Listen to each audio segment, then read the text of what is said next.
Hey guys, John here with a silver update. In one of my previous videos I was running a competition if you helped me fill out a survey, and we had a good response, over 1,000 people doing this survey, and it really was helpful. Thank you to everyone who participated.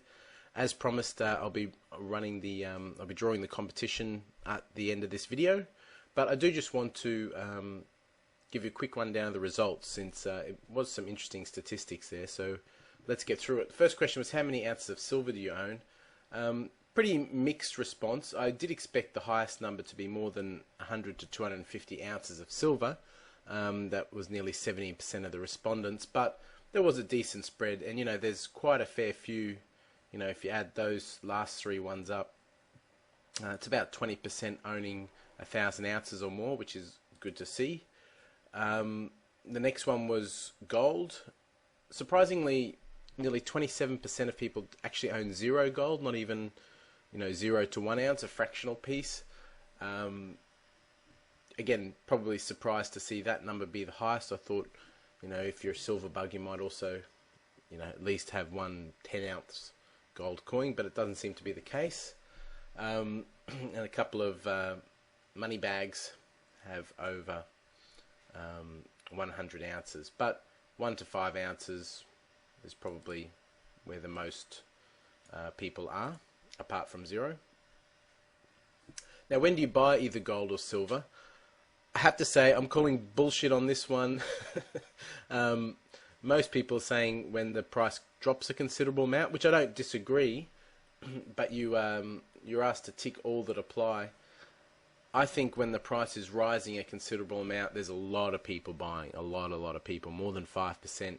I know when I was selling my silver into the spike, there was no shortages of sellers. You could demand premiums. Everyone wanted your silver. So I don't know if I hope that's just my YouTube channel and everyone's buying at the right times. I've got no doubt they're buying on the dips as well. But I don't know. I think people would like to think that they bought when the price wasn't rising a considerable amount. But most people buy when they have the available cash, which is, for most people the right way to do it anyhow. In any given month, how much would you spend on precious metals? Yeah, pretty sort of standard bell curve distribution here. Between 250 and 1,000 seem to be where the money's at. Which best describes you as a precious metals investor? Most people, as you'd probably expect, are in it for the long haul, as you'd expect on this channel at least. But there is still 15% that does do a certain degree of trading. Obviously, I'm in that camp as well, but hold a core position they won't trade. Hardly anyone trades the metals in and out, which I expected, obviously, because it's hardly profitable after spreads and all that.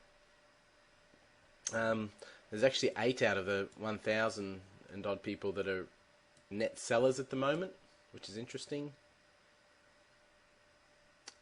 And 12% are protecting themselves purely against protection against hyperinflation. Who is your favourite dealer for online metals?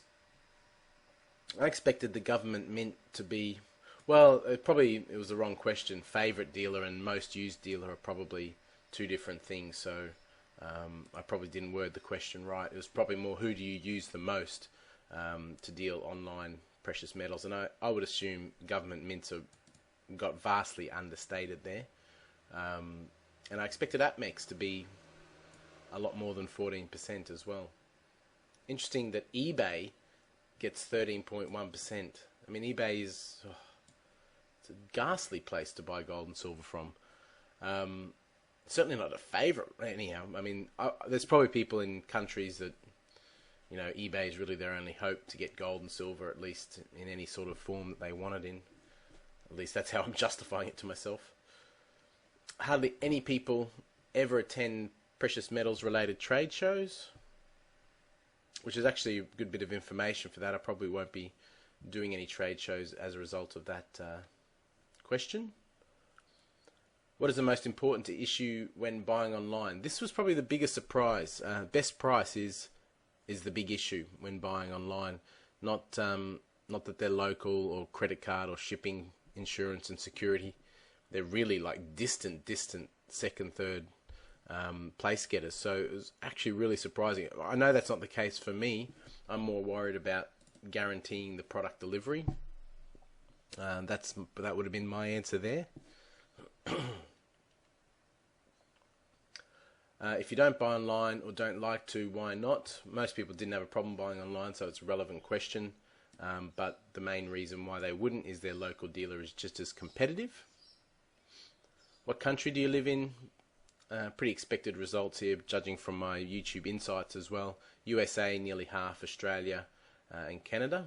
United Kingdom, 7.3%. Your age group, I actually thought we'd be a lot younger. We're getting old, people. We're getting old. 30 to 40 and 40 to 50 is like probably like 50 over 50. That's like 55%. So yeah, where's that fountain of youth, eh?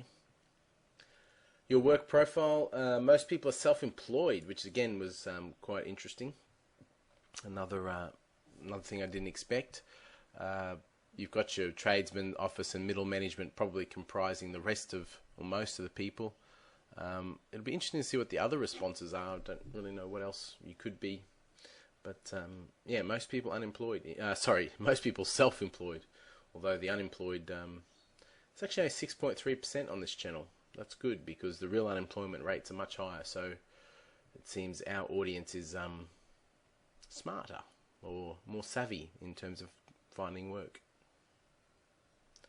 Now, how do you typically research the gold and silver markets? Well, obviously YouTube's going to be the number one because I advertise a survey on YouTube. So let's just forget that for a second, pretend it doesn't exist.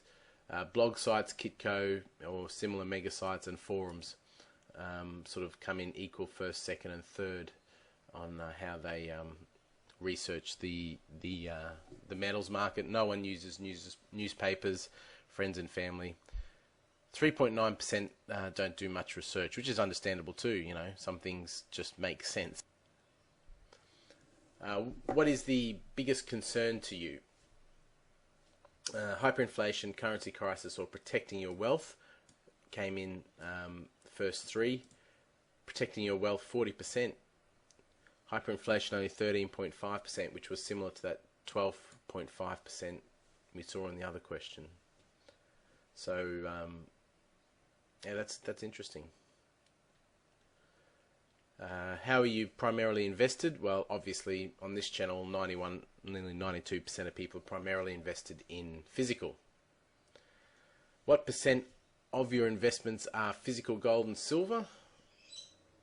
Let's add these up. 35, 25, that's 55, 66, say 67% have half of it or more in physical gold and silver, which is probably not that unexpected. And the final question was regarding the your username or email. Now, the way I'm going to draw this competition is, well, I've downloaded the results here. You can see I've got everyone's results, and yeah, I'm not sure why some of the IP addresses haven't collapsed when I move this row, but it didn't for whatever reason. Okay, so I've got all the the respondents here. What I've done is this field here, the AV column, has all the usernames or email addresses depending on how you registered for the competition, and I've just colored it as white so you can't see them on the white background, but they are under there. For example, that's me there. You can see my name appear up here. And excuse me.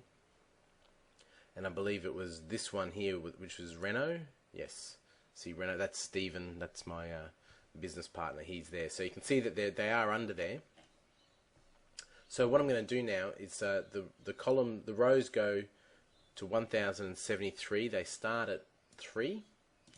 So I'm going to go to random.org, put in min 3 and 1073 as my minimum maximum, and I'm going to click generate. Now the first result here will be for the 100 gram Pamp Swiss bar. Hear that? That's that one there. Beautiful thing. I showed it in the video. Very, very nice prize to the person who wins this. The second one I do will be for the 1 ounce silver panda. Now, what I'll do is, when I find the number, I'll come to the cell and highlight it. If it's an email address, I'll have to block out part of the email address in the interest of privacy. If they've put a YouTube username, I'm sure that's fine. I can show that to everyone, and I'll edit the email. I'll edit the video later if it's an email, and that goes for both draws. So here we go. Between 3 and 1073 for the Pamp Swiss 100 gram bar is 323. 323, the lucky winner. 323 is this cell here. Okay? And I can see it's actually an email, by the way that's highlighted. But I will show it and show just the first part of something in a... I'll edit that later. So, David G63, I'll put that bit on the video and email you. You are the winner of the 100 gram Pamp Swiss bar. Congratulations, buddy.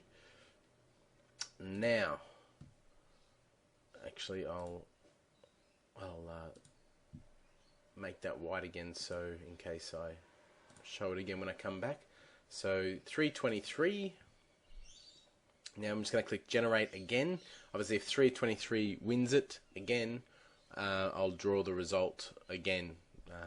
I'll make it fair so that your name gets drawn effectively out of the hat, so you can't get drawn twice. But the chances of that happening is, well, it's 1 in 1070. Let's do it. The winner of the panda is...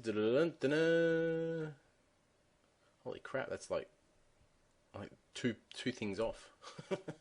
I did do 1073, yeah I did. 326, well there you go. It was pretty close to 323. 326 is this person here. Opaholic. That's all I'm going to say. Opaholic, you are the winner. Congratulations. I will just mark that as black so people can see that. Opaholic, you are the winner. Congratulations. You get your 1 ounce silver panda. I will be contacting both you people. Hopefully you watch this video as well. And get the address. I just want to see this random number generated. It did 323, 326. Let's see if we get another one. 597. Okay, so it is working. It's good to see. Congratulations, guys. Thanks again for the survey. It really helps. Really, really helps. So I appreciate it. Some interesting stats there. And I will talk to you soon.